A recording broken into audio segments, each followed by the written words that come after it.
Oyez, oyez, braves gens, de tout temps l'histoire a été parsemée d'une multitude d'expressions et de gestes que vous employez encore aujourd'hui, mais sans vraiment connaître leur origine ou leur véritable signification. Eh bien, je vais me faire un plaisir de vous les expliquer. Allez, c'est parti!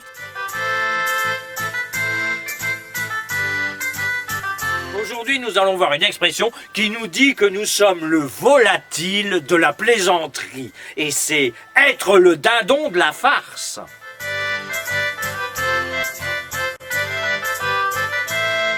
De nos jours, vous utilisez cette expression pour dire que vous êtes victime d'une mauvaise plaisanterie et que les autres se moquent de vous.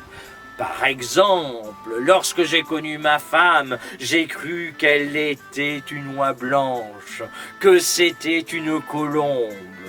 Jusqu'au jour où j'ai découvert que c'était une poule de luxe et que j'étais le dindon de la farce. Mais d'où vient cette expression ? L'expression nous vient du Moyen-Âge et elle trouve son origine dans les comédies de cette époque que l'on appelait des farces. Dans ces bouffonneries, il y avait le plus souvent un homme un peu idiot dont les autres se moquaient. Il était représenté par un dindon, car en ces temps-là, cet animal avait la réputation d'être bête. C'était donc le dindon de la farce. C'est en 1896 que Georges Feydeau a popularisé cette expression en intitulant l'une de ses pièces « Le dindon ». Voilà d'où vient cette expression.